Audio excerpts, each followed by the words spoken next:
few of your watches that you want to show us today. Really fun watch. Omega Constellation. Wow. People like Royal Oaks. Oh, I can get one in solid gold. It would cost you a fortune. These are 10% of the price. Rally watch. It's got a lot of stuff going on.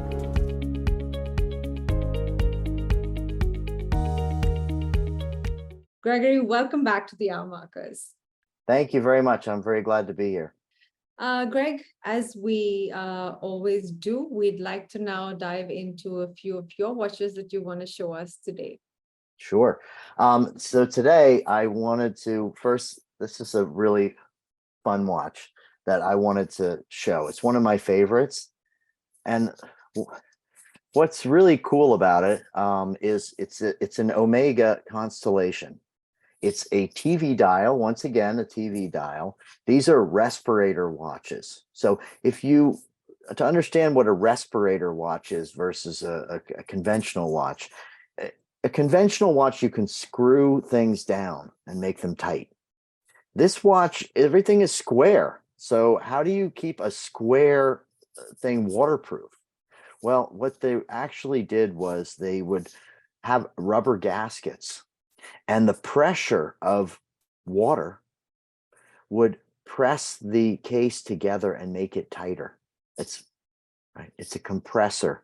Okay, so respirator, compressor, they breathe, they go in and out. It's the rubber that keeps it. It's not the tightness of a turning. So these watches, these are constellations, which is a very nice Omega movement. It's a very accurate movement. It has adjustments. So it's a chronometer grade movement. And that's like they have to be timed and etc. And this watch particularly is 18K solid gold, including the bracelet. Wow. It is heavy, really heavy. And you wear it. And when the time I saw this, and I still see them for sale, you can't believe they're basically being sold for the weight of the gold, in my opinion. Gold is going up in price. You're buying it for the weight of the gold. Now, if a person was collecting watches and they saw, oh, I saw that people like Royal Oaks. Royal Oak is a very nice watch. Oh, I can get one in solid gold. It would cost you a fortune. I mean, 40,000, 50,000. I don't even, maybe 100,000. It depends on the model. They could be small, but they're very nice. They're very heavy, but it's a very popular watch. These are like 10% of the price. 10% of the price. And for me, wearing it, what's the difference? I'd rather wear one that's less, and I can just wear it. It's a great thing. Now, here's an interesting thing that Richard Burton, I think most people know him as the husband of Liz Taylor. No, actually, he was an actor, but he was a great actor and a great guy and a personality, and he loved to party. And so did Liz Taylor. They were spectacular, like fighting and having a great time and jet setting and things. And he liked watches. He loved vintage watches. And he wore one of these. And you can find pictures of it. I'll try to find one. You can post it. But this was one of his watches. Another one was a diving watch that he wore. And he actually had them inventoried in his insurance statement. So we know that he really did have them. Wow. We know about Paul Newman and these add-a-lots that Richard Burton doesn't add a huge amount, but it's an interesting story. It's like this guy liked this watch, and this is what he wore, and he was a cool guy. He's a tough guy. The second watch I brought, which is I think this is just one of the greatest watches. These are not expensive. This is a Tissot. It's a very funky, like a racing dial rally watch. It's got a lot of stuff going on. And it is a totally waterproof. Everything's very tight. They had these rally straps on them, and they had bracelets with holes and things. They're very like auto racing, think late 60s, car racing. And Tissot was part of the Omega family of watches. They had the same movements, they mostly made by Lamania and things like that, as Omegas. They were considered more of the sport I mean, Omegas are very sporty too, but these were even more sporty than Omegas. And Tissot had its own history, which was fantastic. But these watches, totally unknown, they're essentially Omegas. When I was going, having different phases in my life where I didn't have too much money to spend on things, I was collecting Tissots like crazy. I love them. Swiss watches, great movements, really interesting and funky, and very waterproof and very resistant. No, I agree. I love Tissot myself. I have the banana shaped Tissot. I think it's a beautiful piece. Beautiful pieces, and I think that generally people, it's not that they discount them. Everybody knows it's a great Swiss company. I think that it has more to do with the fact that they um, they're considered to be a kind of a lower level of Omega. I don't know why that is. Maybe it's because of the marketing they do today. But there's another great company called Certina, great company, old company. They also are now they're part of the Omega Swatch family. And they are also considered to be, they're great watches. I mean, again, 10% of the price of a Omega diving watch, a Certina diving watch with essentially the same movement, essentially, not exactly, but the same quality, even in solid titanium and things like that, for a few $100s. You think this is crazy. It's a Swiss watch. It's great. Anyway, it's about fashion and marketing and things like that. But I think these Tissot's are great. And I think that there's something that people can collect for fun. Having watches should be about fun. I know that people invest, and it's a great way to invest and spread, your sort of wealth out into different areas. Vintage watches is a good investment. They go up in value. Well, Tissot's go up in value too, but they may go up from a few $100s to over 1,000, and then who knows what the future is going to hold. I remember when Rolexes honestly were so expensive and they cost like $700. Yeah. That was so much money. Wow, people were just like, how could you spend that much money on a watch? That nowadays you'd say you're crazy. Why didn't you buy why didn't you buy 100,000 of those things? You would have. Well, I should have bought Microsoft in the 80s also, but we can't do that. And at the time, money was tight for everybody, and it always is tight, no matter what. Even today, I could probably say to somebody, if you had enough money to buy 100 of these watches, I guarantee, no question, they will double in value in 4 years. Like, no question. Yeah, but who has that money to sit for 4 years to sit around and wait? You have to live your life and you have to enjoy yourself. So you might buy a few and have fun. I have fun. That's an interesting topic to pick up for our next conversation. What are the watches you suggest that we should invest in? Everybody wants to know. I'll just give you a little warm up. My advice is buy what you like, because you will be the best marketing for that watch you could possibly be. To make it, that is my advice, is don't buy something because everybody else likes it. I guarantee you they'll stop liking it and then you'll be stuck with it. Yeah. Buy what you like and you market it. That's pretty much what I do. Okay, so this is a really, I wanted to talk about Universal Genève. I've got two watches here, which probably are both from the 40s or the 50s. And they're both what we would call moon phase watches. And one is a tri-compax. It's a very large case tri-compax. Watches weren't so big in the 40s and 50s. And so having a bigger one would have been 36, 37 millimeters. And a normal size watch was the smaller, maybe 30, 34, 33 millimeter. That would be this. Now, the Universal Genève is one of my favorite companies. I know I did a talk with Red Bar Bombay, and they were so nice to have me, and I talked a lot about it, but we'll talk further as we go along. But what is really special, in my opinion, about Universal Genève is how it is really only known by the connoisseurs of the watch collecting world, because they don't really exist anymore, and they never really went to, let's say, um, mall watches. They never really ended up being a discount quartz. I'm sure that, they did make some quartz watches and things later when they were bought by another group, but really they maintain their reputation. And the reputation, to a large degree, comes from the fact that they were, their business office was on the quay, right in Geneva, right next to, I think, Patek, Universal Genève, who knows, Rolex. It was all the big, fanciest companies had their things right on the lake. It was a very prestigious company.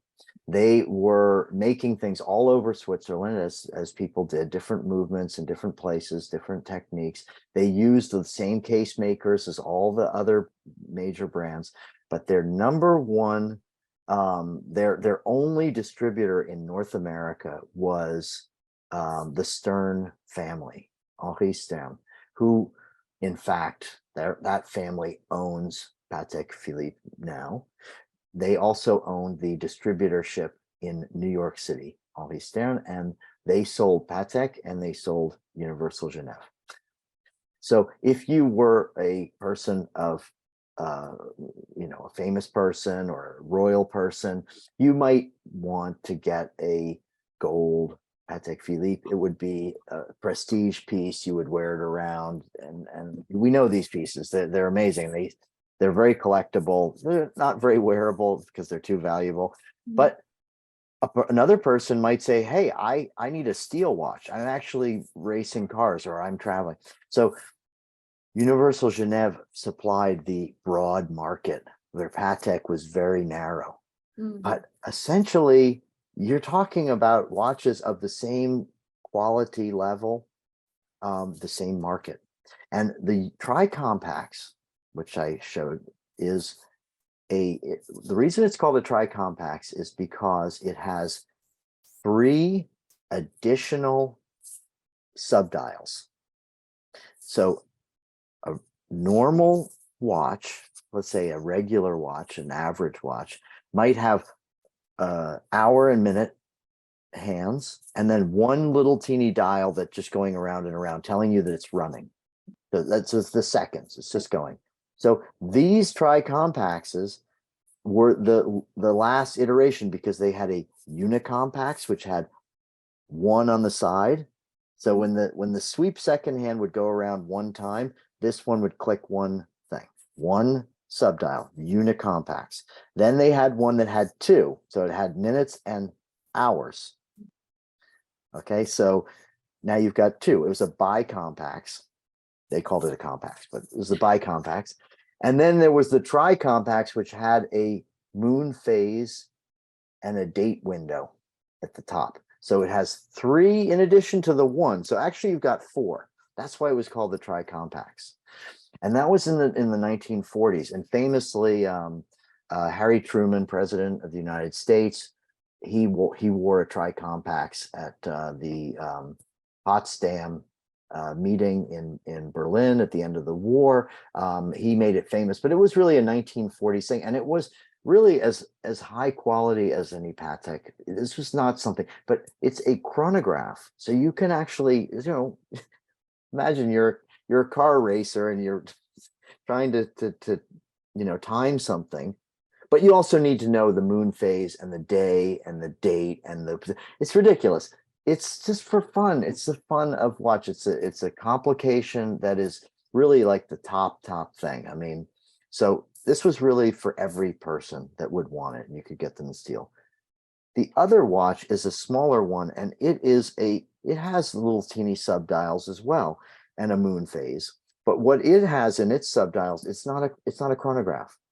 It has one that runs with the seconds to tell you it's running, and the other one is the date. There's a little window at the top, and it has the month. So it has the more refined complications. It has the day, the date, tells you that it's running, and it has a moon phase. I mean, it's so elegant, and there's a really small. These watches are not as expensive as one would think. There were tons of them made. They made uh, hundreds of thousands, maybe. I don't know. Over the years, it was a very popular thing. Imagine now going to an auction or looking at a dealer, and there's somebody and they've got a Vacheron or a Audemars or a Patek moon phase day date watch. It would cost you. Wow. You would say, no, I'm not. I'm not that. I can't invest that much money in these things. Then somebody, you go to the jeweler next, and he says, "Oh, I've got 3 or 4 of these Universal Genèves. Same watch, more or less, same complications, paid in the same time period, in sometimes solid gold, sometimes plated, sometimes steel, sometimes chrome, for very reasonable prices. I mean, the tri-compacts can cost a lot of money. These other ones don't cost a lot of money, and I think that it's something that people, I hope, will discover as a collectible, that these Universal Genèves are fantastic. They're like the top brands. They're just not priced in that world. And there are a lot of collectors, I'll just say, a lot of collectors who don't want me or anyone else to tell the world about these things. Why? Because they're still collecting them. I hate to say it, but I bought a lot of them. It's one of my things. I have this thing about orphan. Cole Pennington did this thing about orphan watches. It's one of my passions. Is these watches need to be appreciated, and I appreciate them. If nobody else will, then I will. But I think other people are appreciating them now, and I hope they'll continue. I think that kind of shines some light on the fact that watches can have great calibers, great movement, great finishing, but it also eventually comes down to how much you have in the bank to market your products. That's exactly right. Plus, everyone needs to know their own situation. So one person having a Rolex, even one, is a lifetime achievement. Mhm. They could never have imagined that they could have had this wonderful thing that meant so much to them. Maybe it was a special. And I know people like this. I got this. It doesn't even run anymore. I still wear it because my father gave it to me, or I graduated, or I got my first job, or something like that. It's a very big deal, and I love that. I think that is very, very sweet. Other people collect them, and they just, oh, I have 3 of these, and I have each one of this model and this. They don't appreciate them, but I like that too. That's okay. Different people, different approaches. If I have, my situation, I would rather have 20 different watches than one watch that is like just summum of everything that I'm doing, because somebody might say to me, hey, I like those watches. I take 4 of those watches and trade them for the other one. I can have more fun with more, and I always have. Some people like to have 4 or 5 or 6 or 7. So different things for different people, but there's a place for everybody in this kind of world. That's the nice thing about it. They're not so rare that it's not possible. I mean, it is possible for everybody to get into it. Super. And there's 2 more I wanted to cover. This one is love. Diving watch, Doxa. The Doxa diving watches are amazing watches. Jacques Cousteau and all of his team, they love these things. You see these on a lot of things. There's a famous movie with Robert Redford called 3 Days of the Condor with Faye Dunaway. He plays a CIA guy who reads books. And he's wearing one of these on some kind of big funky hippie strap or something like that. These things are really like it's like a little underwater sea vehicle. Everything is, and they're really rugged, thick crystals, and very waterproof, and they have great. This is a later version when they were part of a group called Synchron. They bought a bunch of different companies, SEMA and different companies. I kind of prefer this model to the earlier ones. I have the earlier ones too, but I like these. They're a little bit thicker. The bracelet's a little bit different. And they're just, I don't know, just something more kind of more doxa, more rugged. But having a diving watch, in my opinion, like I think I was saying last time, it, it can be a little bit kind of ironic because I'm not, nobody's going down to like, undersea world or anything like that. But we like to wear a diving watch because it's just like ultra cool, very, and even women, these look amazing on women. They're very big, they're very rugged. It can be a little heavy. You could hurt somebody if you hit them by accident, but I I think, love a doxa. yeah, I think that comes down for all complications, right? You don't really need a minute repeater in your watch. You don't really, really need a tourbillon in your watch, but it's all about wanting it at the end of the day. And I think that's also very, very correct for divers watches. I know so many people who, when before buying watches, the first thing they're checking is, is it 200 meters? It is 300 meters. And I'm just like, do you even go swimming? Like, It's absolutely that, and I love it when people. I've seen watches that are diving watches with a tourbillon inside. That's ridiculous. yeah. That is so funny. I think that look, if money's no object, by all means, Blancpain, the owner of Omega Swatch, or the CEO, I think he's the owner.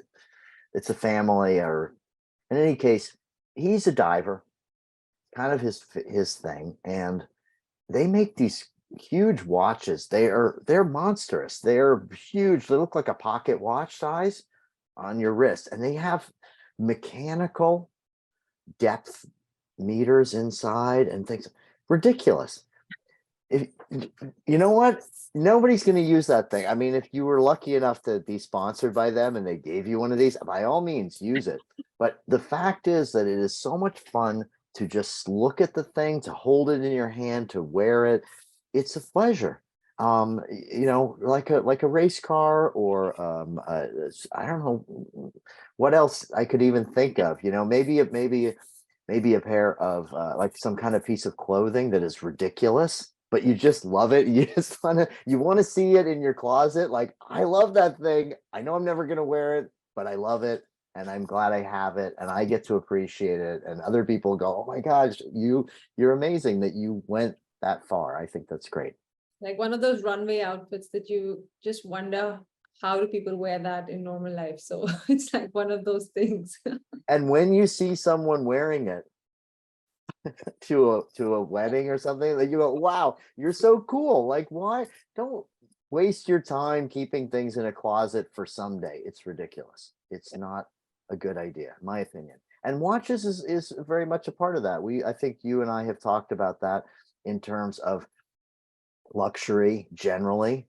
Um, with for women, or for men, there's a few different accessories that you can have, and it's fine, it's great to have one. That's fantastic, one that's the best, and let's just do that thing. But there's also a great pleasure in having five or six, and then one, and you go to something, and everybody comes, oh my gosh, wow, you really pulled out all the stuff, and you feel really good. It's like, yeah, I chose this is my thing. It's not something that people generally wear to this thing. I like that. No, don't keep these things for special occasions too much, in my opinion. True. And the last one I wanted to talk about is very dear to me. One of my favorite brands is Zenith, El Primero. Mhm. And I bought this watch particularly from a collector in Schenectady, New York. I don't know if anybody knows where I that is. It's an American Indian name. It's a kind of cool name, right? Schenectady, very strange, but it's a Mohawk region, and it was a very, very, very important location for General Electric. Okay, General Electric had its, and there's a lot of engineering schools in that area. Union is a college. Union College is an engineering school. It's a very interesting part of the world. It's completely dead now. I mean, there's no business there. There's very little going on. It's very quiet. But at one time, it was very important place. And I bought this from a guy. He didn't tell me his history or anything, but I assumed that he was an important engineer type of a person, because Zenith was not very well known in America. And the fact that this guy lived in Schenectady, New York, which is up in near Albany, on the Mohawk River, it just sort of seemed like, how did he even know that that was a good watch to buy? And when I bought it from him, it was just as if he had bought it. He bought it, he wore it for a long time, and then he sold it just like that to me. Nothing was changed. Nothing was, it looks old. It looks not abused, just taken care of. I don't think he ever did anything spectacular with it. It's just his watch, a good watch. And I have never serviced it. It runs perfectly. It has a great feature, in my opinion. One of the great things for El Primeros is that it has the 3 different subdials are 3 different shades of blue, gray to blue, and they overlap. Who designed these things? I mean, it's Swiss. I don't know that many Swiss designers, I guess, of fashion or anything like that. It's not really known for fashion. Maybe it is, maybe I just don't know. But No. whoever designed this watch is a genius. Nobody had ever done this before. It's 1969. Let's have 3 rings that overlap. And it was sort of maybe Olympic circle. I don't know what they were doing. Fantastic watch. Really beautiful. Runs great. The beautiful thing about El Primeros, in my opinion, is they still make the same movement today. It has a different number. It's called, I think, a caliber 400 or something. Yeah. It is the same. The parts are the same. The movement's the same. It has the same specs, which is very precision. So very fast movement. In fact, when Zenith was struggling to kind of start back up after the 70s when things went down, they supplied Rolex with the movement for the automatic Daytona. And Rolex said to them, we love the movement. We're not going to use a date. We don't need a date. It's a chronograph. It is kind of ridiculous to have a date on a chronograph, but they said, we're not going to have a date. So nix the date. And they said, this watch, it beats at 36,000 beats per minute. That's a very high speed movement. So it's very accurate. But the amount of precision that you need to make a watch to that, the lubricants themselves are not liquid. They are powder. They're a powdered lubricant that the Zenith had to really, apply to this. So it's such a high precision movement. And Zenith said, we made these so they never need to be serviced. And here's the proof. But Rolex said, we're not doing this. Yeah. Because this is just too much. So they actually had them downgrade the accuracy to 28,000 beats per minute, vibrations per minute, as opposed to what's it. So they actually downgraded it. It's okay. It's accurate enough, But I just think that it's fantastic that the Zenith is still making the same movement. You could go get a new one. Obviously, a new El Primero, like a Chronomaster, are beautiful watches, fantastic watches. But I would assume they cost $10,000, $12,000. I don't know, 8,000 to 12,000, somewhere in there.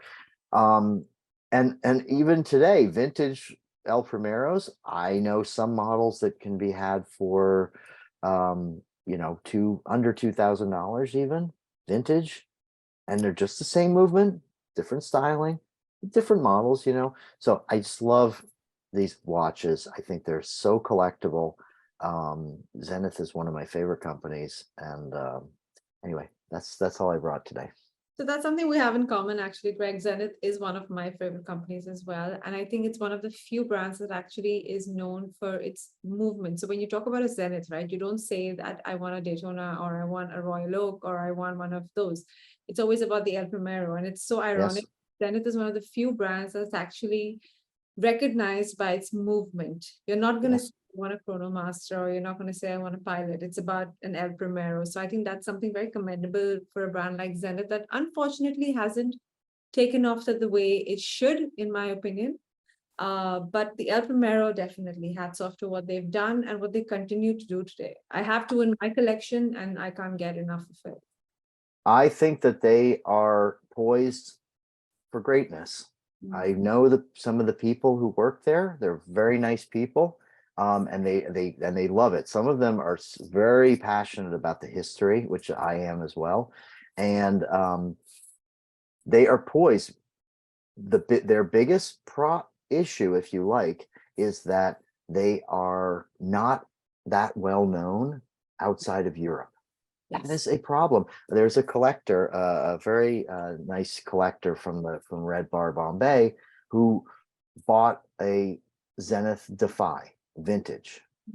So that's a new model that's out now, but the vintage one was first came out in the late 60s, same time as the El Primero. And they had these beautiful diamond shaped cases, and they're very, I think I showed one last time we spoke, but he bought one, and it was really like almost like the first Defy in India. I mean, people don't even know about these things that much. In America, it's the same thing. They didn't really market in the same way. In Europe, they are known as one of the top companies. Among some great companies, they are known as one of the top companies among those groups. And I think that with a little bit of help bringing the history to people, they could just go amazing, because they have other great movements too. If you are not familiar with it, or you're next time we speak, maybe I'll bring some of the elite movement watches. It's a fantastic movement, very thin and very accurate and very reliable. And they came up with that, and they developed that, I think, in the 1990s. It's a great movement, and they still make a lot of watches based on that movement. So they're still developing things and doing great things. But I love the Chronomaster. I think it's a fantastic watch. I mean, I'm not going to buy one because they're too expensive.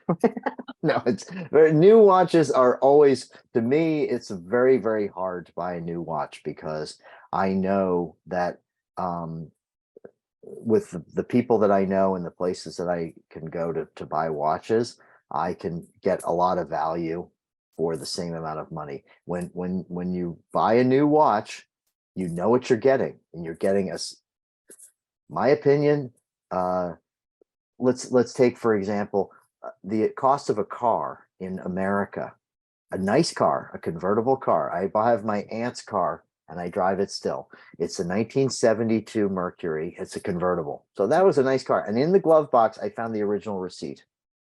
It cost a little over $3,000, brand new, in 1972. From $3,000 to what a convertible would cost you today, that would be $40,000, $50,000. That's a big growth. Now imagine a watch that costs you $700 in 1972. What should that cost today? A new watch at $700, right? It's about right. It's about exactly right. Correct it for inflation, you'd be paying about $8,000 or $9,000. Yeah, that's about what they cost. So really, we're like in the range. Everything is fair. It's not outrageous or anything like that. You know, cars got way too expensive. Anyway, so I love Zenith, and I can't wait to see what they're going to do next. They're very nice people. They're very interested in their collectors. They, so we in turn are loyal to them, and there are other companies too, but I really like them a lot. Likewise. So great. I picked up a few questions like we did last time from our followers on Instagram. I've just picked two. First one is from a gentleman called Sumit Kumar, who says, is every vintage watch rare, and is every old watch valuable? It's a very good question, a very interesting question, because I often point out to people that some of the most valuable watches in the collector market are not rare at all. Yeah. Especially when you consider the models and the amount of changes that have taken place over the years. If you take, for instance, a Rolex Explorer, one of my favorite models. I think of all the Rolexes, it's actually my favorite model. It's the most Rolex to me of all the Rolexes, besides the fact that it went to Everest, maybe. For the, you know, we it has a great history. It's a great watch. It's a fantastic watch. It's just everything you need a watch to be, and they look great. And when you see one, you know it right away. Well, they started making those in different forms in the 1950s, and they still make them today. And some of the, I have one. It's called a model 1016. It's a very common model. I think they made it for maybe 20 years, close to 20 years. There must be tens of thousands, if not hundreds of thousands of them. But try to find one that you can afford. It's very, very challenging. And you say to yourself, why? They're not even rare. Rarity should be, no, it's because the market, it's rare for the market. There's a huge market. There are millions of people looking for them, and there's only 100,000, let's say, something like that. So when you take another watch, for instance, even a very, very rare watch. I have a watch with a cloisonné dial. This is a watch with an enameled motif in the middle of the dial. Super rare, beautiful. This is artistic technique. I don't know if anyone knows what it is anymore, but it's actually, there are little teeny lines built up in the dial, and then they put little teeny bits of glass or crystal or jewels into the little spaces, and then it's heated up and it melts into it. It's an old technique from the Renaissance, or I don't know, Egypt, who even knows. Super rare watches, but if you see them go for sale, they don't go for big money. I mean, it's expensive, but they're not going to break the bank. Anyone could buy them, because nobody knows what they are, and there's a very limited market for them. There aren't a million people looking for them. If there were a million people looking for them, the prices would be very, very high. When you have a watch like a Paul Newman Daytona, that's a fairly common model. Valjoux 72 is a very common movement for the chronograph. But it was only his, and it's only one. And there are millions and millions and millions of people You're who gonna get want your that. hands on one. Yeah, only one, right? So that means that it's one, even though it's a model of which there are many.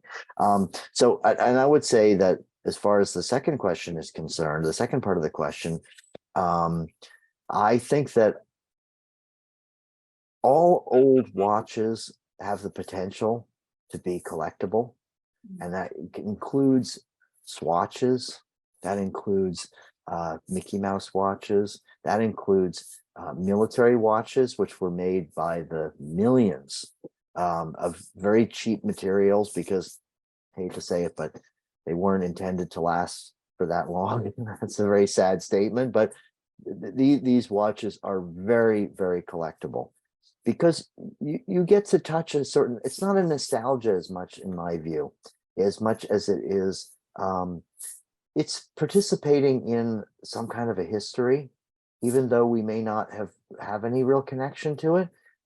We may not have known anybody who fought in a war or went into outer space or something like that. We can, or knew who Mickey Mouse was.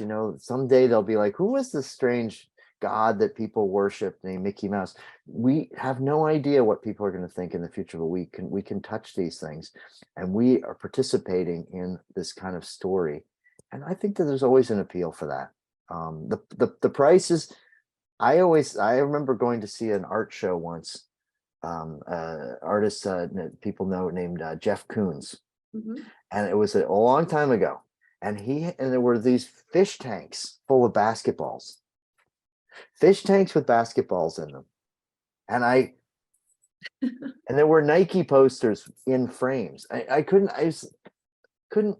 there were other things too, but this stuff, I just looked at it and I had a friend of mine with me and I said, you know, I can appreciate it. It's art. He's an artist. This is art. I said, everyone should have the right to make art and to put their art out there, but not everybody, in my opinion, should be paid for it. It's like that. The Right. price is up to you. How you value it is how valuable it is. Great. The next one we have is from Harsh Raheja. What are the best platforms to buy and sell vintage watches? Um, Also a very good question. It's a very challenging. This has changed a lot. Mhm. Um, when I started, there was no eBay. There were forums, but I didn't really do the forums. I wasn't a forum person. There were mostly there were a few watch collector groups. This was a great way to see a lot of stuff, but you really need to know what you're doing. And there were some real sharks looking for the good stuff went fast. There's no discovering a Daytona in a bin Mm, of other like Timexes. It never happened. mm, Rarely. I mean, it probably did happen a couple times, but it was very hard to find these things. But I found early on one of my greatest sources is still a great source is watch dealers in different parts of the world. Wherever you go, there are vintage watch dealers. It's amazing. I mean, everywhere I've ever been, you go to Bangkok, you go to Paris. I'm sure if you were in Copenhagen or Tokyo, of course, Tokyo, um, all over America, even in smaller places, you know, smaller cities, there are there are watch dealers, there are antique places where somebody has watches that they're selling. If a person is there, often they are interested in watches, but they're trying to make money. So they will put in the window the things that they think that people are interested in. The usual suspects is Rolex, Cartier, anything like that is going to be right in front. Often you can talk to the same technique. You talk to them about it. You might say, "Oh, that's an interesting Cartier. I've never seen that before." And you might talk about it. And once you get a little rapport, you might say, "Well, I'm interested in some unusual watches. Are there any watches that you have that you got that you're going to repair or that you might sell just as is or something like that?" And here comes a tray of watches from behind the counter and amazing things, amazing watches that maybe it's missing a crown, it's missing a something. And that guy, he knows how much that cost him. He got it for $100.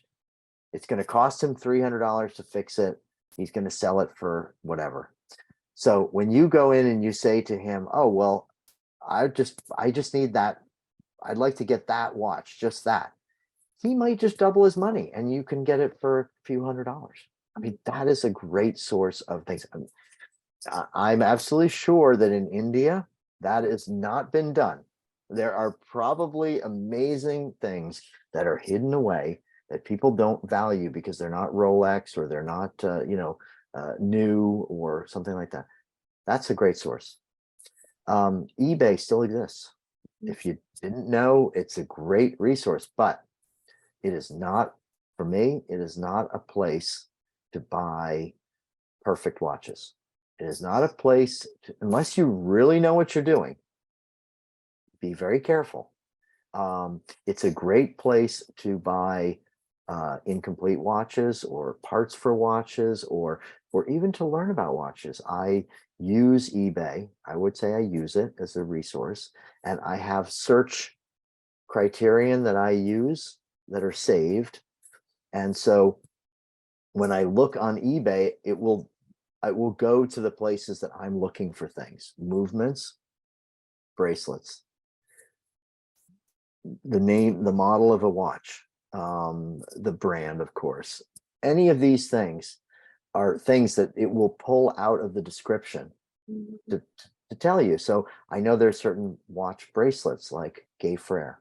It's Mhm. a that means the gay is the name of the family and Frere is brothers. So they made bracelets for a lot of different companies, which I collect. So I would look in Gay Frere and boy, I find amazing watches.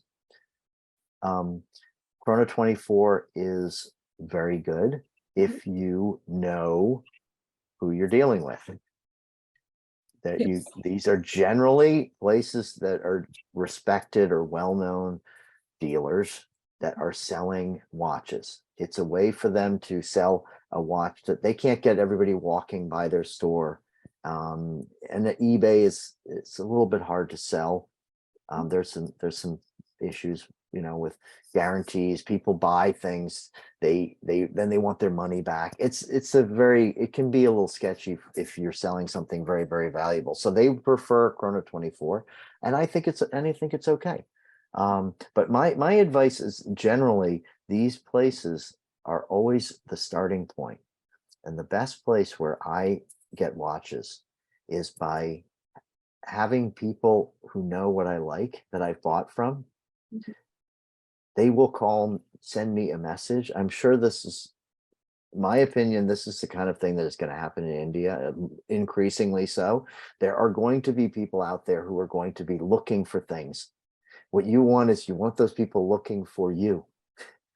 They know that you're collecting Zenith. So they go around and they buy things. And when they get something good, they might send you a message. Hey, I got something that you might be interested in. I paid this much. I'll sell it to you for a little bit more. I had people do that to me all the time, and it's one of my best sources for watches because I can't go out there and see everything. They come to me and they want just to sell things to me, which is fantastic. So personal relationships and being on good terms with people is very important. I think that's important in general. But Yes. you're absolutely right, Greg, on that point. India is not there yet, but over the last 2, 3 years, I've seen multiple collector groups evolve. Multiple groups. There are at least 4 or 5 that I can think of right now where passionate collectors have come together. And I think the best watches you can find is in those groups. So connect with them, network with them. They're a great bunch. I've met almost all of them. And they're so passionate about watches, and they do have some really nice vintage watches in their collections, stuff Yes. I have never seen before. It amazes me as well. So I think networking with the right people, being nice, I think that's basically where you can find the nicer vintage watches, in India at least. So yeah, I agree with you on that one. It's a very it's a very challenging environment when you are looking for something, um, but and you find yourself in a community of people who um, are looking for some confirmation of that they're doing the right thing. Um, when I meet people who are collecting watches, um, if they want to see my watches, that's fine. They're there. They could see what, and I'll talk to them. But I generally like personally to engage with people on their level. That is to see what they're doing. And one of the things that has happened to me over the years is that I have gotten to see some amazing watches, and that has helped me when I go to a show or I'm in another country and I'm looking at watches and I see something in a window or in a case, and I've seen it before because I wasn't at a meeting to show what I have. I'm not out there pushing what I've got. I'm out there looking at what they've got. So in essence, I'm actually taking from that meeting. I'm taking information and experience. I got to hold it in my hand and see how heavy it is and things like that. So when people go to these meetings, and I absolutely these groups are fantastic. I mean, nicest people. You may not have anything in common with somebody who's interested in watches, and they may be very interesting. I mean, they may be scientists. I know a genius scientist. He's an astrophysicist. I can't even communicate with the guy. Nicest guy in the world. We laughed so hard. We're joking about watches and just having a great time. you can meet the most incredible things. And the thing that brings you together is your passion for these watches. And we want to share with each other. I want to share with people. And I want also to share with them their stuff. I want to see what I'm not just in it to share mine. I want them to share with me. So that is the great part of being part of these groups. Well, we're happy you're sharing all this with us because I know I pick up so much information and knowledge from every episode that we do. Like you rightly always say, Greg, collect knowledge and then collect watches. So I'm clearly collecting a lot of knowledge, and I'm sure everyone watching this is. So thank you again for being with us, and we'll be back with our next episode with some more interesting details on vintage watches, collecting watches, and some more of your collection. Thank you so much for having me. I am so happy to be part of this and to share with you and your listeners or viewers. I think this kind of knowledge is growing and it's getting to everyone out in the world, but more particularly, I think that people are learning that they can gain knowledge through experience as much as they can through reading or anything like that. We have to go out and have an experience and touch things. If you see a watch that somebody's wearing, ask them about it. They love it. They're very excited to share. So that's what I do. And I'm always excited when somebody asks me. So thank you for asking me. I'm really glad to be part of this. It's a pleasure, Greg. We'll see you again in the next episode. Thank you. Thank you.